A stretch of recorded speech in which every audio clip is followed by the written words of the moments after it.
दोस्तों, ये कहानी आपकी आंखें खोल देगी। अगर आप भी किसी से प्यार करते हो तो कुछ निशानियां होती है जिससे आसानी से पता चल जाता है कि लड़की आपको धोखा दे रही है या नहीं। ये कहानी एक नीलम नाम की चरित्रहीन लड़की की है जिससे एक आकाश नाम का लड़का बेहद मोहब्बत करता है। आकाश एक कपड़े की शॉप पर काम करता है। आकाश पढ़ा लिखा लड़का है और अपने घर का बड़ा लड़का है। आकाश के पिताजी का देहांत हो चुका है। घर की जिम्मेदारी आकाश के कंधों पर है। एक दिन एक लड़की आकाश की शॉप पर कपड़े खरीदने आती है जिसका नाम नीलम है। नीलम बहुत सुंदर है। आकाश उसको कपड़े दिखाता है। नीलम के साथ उसकी माँ भी होती है जिसकी तबीयत थोड़ी खराब है। नीलम आकाश को बोलती है कि जल्दी से कपड़े दिखा दीजिए, मुझे मम्मी को डॉक्टर के पास भी लेकर जाना है। नीलम को कपड़े पसंद नहीं आते हैं। वो आकाश को बोलती है कि आपके दुकान पर नए कपड़े नहीं हैं क्या? ये तो सब पुराने हैं। आकाश बोलता है नया माल 1-2 दिन में आएगा। नीलम आकाश को बोलती है कि आप मुझे अपना नंबर दे दीजिए, मैं आपको फोन करके पता कर लूंगी। जब नया माल आ जाएगा तो हम लेने आ जाएंगे। आकाश बहुत सीधा लड़का है, वो उसे अपना नंबर दे देता है। कुछ दिन बाद नीलम की कॉल आती है कि नया माल आ गया या नहीं। आकाश बोलता है आ गया। फिर दूसरे दिन नीलम कपड़े लेने आ जाती है। आकाश नीलम को पूछता है आपकी मम्मी की तबीयत कैसी है? नीलम कहती है पहले से ठीक है। नीलम उसे फंसाने वाली बातें करती है जिससे वो उससे फ्री में कपड़े ले सके। नीलम बहुत तेज लड़की है जबकि आकाश बहुत भोला भाला लड़का है।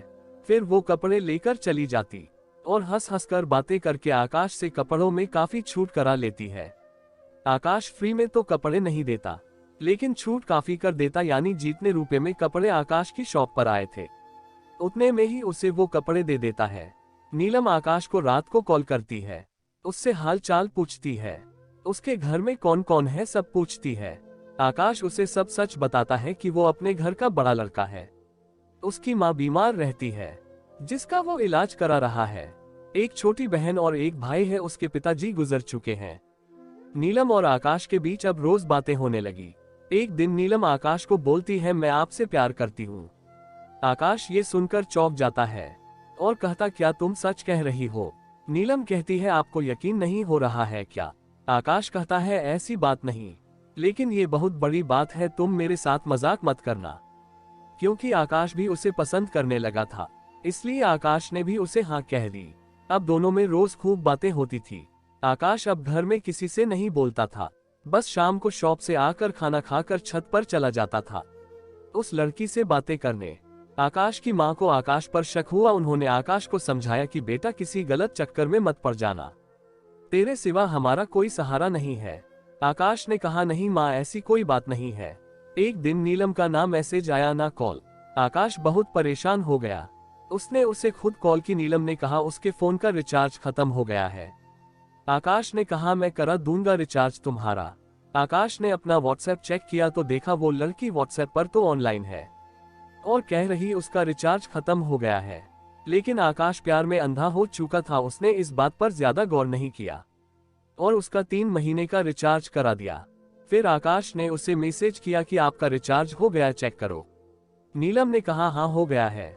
उसके बाद नीलम ने उसे कॉल या मैसेज नहीं किया। आकाश की परेशानी अब और बढ़ गई। आकाश ने देखा वो व्हाट्सएप पर ऑनलाइन है।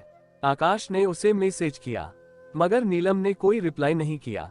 आकाश ने उसे बहुत सारे मैसेज किए मगर कोई रिप्लाई नहीं आया। आकाश ने उसे कॉल की मगर कॉल भी नहीं उठाए और आकाश को ब्लॉक कर दिया। आकाश को अब शक हो गया था कि वो किसी और लड़के से बातें कर रही है। आकाश का दिल टूट गया।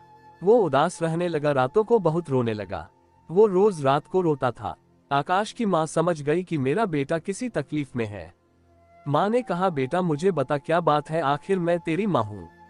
आकाश बहुत सीधा लड़का है, वो अपनी माँ से लिपट कर रोने लगा और रोते रोते सारी बात अपनी माँ को बता दी। माँ ने कहा बेटा मैं तुझसे कहती थी किसी गलत काम में मत पड़ना, लड़कियां ऐसा ही करती है, चल अब चुप हो जा मेरे बेटे। आकाश उस रात बहुत रोया। फिर कुछ दिन बाद उस लड़की की कॉल आई। उसने कहा मेरा फोन मेरी बहन के पास था। आकाश बहुत सीधा है, वो उसकी बातों में फिर आ गया। वो फिर रोज उससे बातें करने लगी। आकाश फिर खुश हो गया। नीलम ने आकाश से कहा मुझे कपड़े खरीदने हैं। आकाश ने कहा आ जाना शॉप पर ले लेना। वो शॉप पर दूसरे ही दिन आ गई। आकाश ने उसे कपड़े दिए और इस बार आकाश ने उससे पैसे भी नहीं लिए और वो 5,000 के कपड़े लेकर चली गई। आकाश ने ये पैसे अपनी जेब से भरे। फिर कुछ दिन बाद वो आकाश से बोली कि एक बात कहूं। आकाश बोला जी जान बोलो। वो बोली मुझे कुछ पैसे उधार चाहिए। आकाश बोला किस लिए? उसने कहा मुझे स्कूल की फीस भरनी है, मैं पापा से लेकर आपको दे दूंगी। अभी पापा ने पैसे नहीं भेजे हैं। नीलम के पापा बाहर काम करते हैं। आकाश ने कहा ठीक है कल ले लेना, लेकिन कितने चाहिए? नीलम ने कहा 6,000। आकाश बोला ठीक है। आकाश ने उसे पैसे दे दिए। पैसे लेने के बाद उसने फिर आकाश के साथ वही सब करा। उसे कॉल मैसेज करना बंद कर दिया। आकाश उसे बार बार कॉल कर रहा था मगर उसका नंबर व्यस्त जा रहा था। आकाश ने उसे रात में 2 बजे कॉल की, जब भी उसका नंबर व्यस्त ही मिला।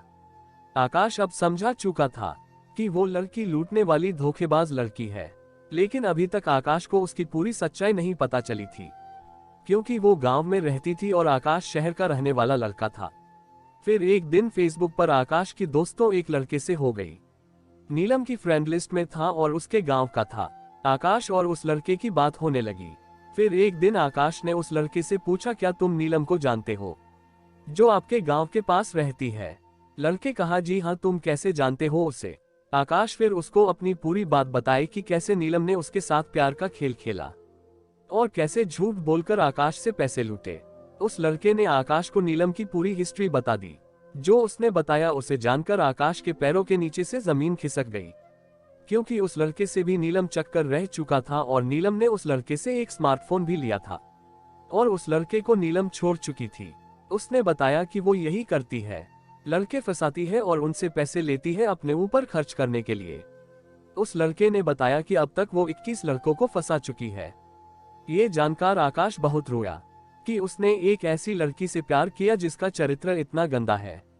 दोस्तों, जब कोई लड़की आपको नजरअंदाज करे और जरूरत पड़ने पर ही आपको याद करे तो समझ लो वो आपका इस्तेमाल कर रही है, क्योंकि जो लड़की सच्चा प्यार करती है वो न तो कभी लड़के से पैसे लेती है और न ही कभी रिचार्ज कराती है और न ही कभी आपको नजरअंदाज करती है।